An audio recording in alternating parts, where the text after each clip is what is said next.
Hi, എല്ലാവർക്കും സാജൻ പൈനാപ്പിളിലേക്ക് ഒരിക്കൽ കൂടി സ്വാഗതം. ഈ കൊച്ചു വീഡിയോയിലേക്ക് സ്വാഗതം.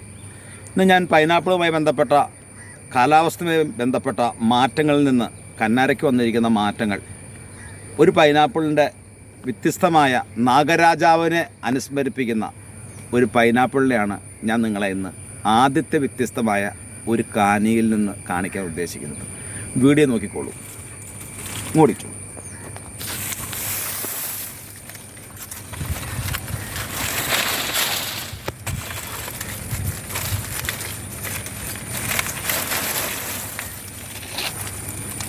ഇത് കണ്ടോ, ഒരു നാഗരാജാവിനെ അനുസ്മരിപ്പിക്കുന്ന, അതായത് സർപ്പദൈവങ്ങളുടെ ക്ഷേത്രങ്ങളിൽ ചെന്ന് കഴിഞ്ഞാൽ മാത്രം കാണുന്ന ഒരു പ്രത്യേകതരം പൈനാപ്പിൾ. ഇത് ഏതാണ്ട് ഒരു 5 കിലോ 4 കിലോ തൂക്കം വരും.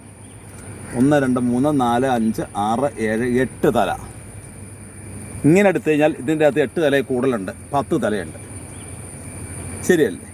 ഇനി മറ്റൊരു തരം പൈനാപ്പിളിനെ കൂടി നിങ്ങളെ കാണിക്കാൻ നമുക്ക് കാണാം. ഇനി ഒരു കാനിയിൽ 5 ചക്ക ഉണ്ടായിരിക്കുന്നത് കാണുന്നു. വ്യത്യസ്തമായ 5 ചക്കകൾ നോക്കിക്കോളൂ.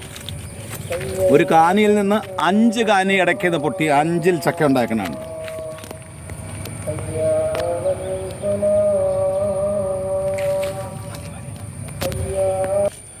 കാലാവസ്ഥാ വ്യതിയാനത്തിൽ ഒത്തിരി ഇതുപോലുള്ള പ്രശ്നങ്ങൾ കൃഷിക്കാർ നേരിടുന്നുണ്ട്. ഇതെല്ലാം എങ്ങനെയാണ് പരിഹരിക്കേണ്ടതെന്ന് മുകളിലിരിക്കുന്ന ആൾക്ക് മാത്രമേ അറിയാവുള്ളൂ. കൊച്ചു വീഡിയോ നിങ്ങൾക്ക് ഇഷ്ടപ്പെട്ടെങ്കിൽ എല്ലാവർക്കും ഗുഡ് ബൈ.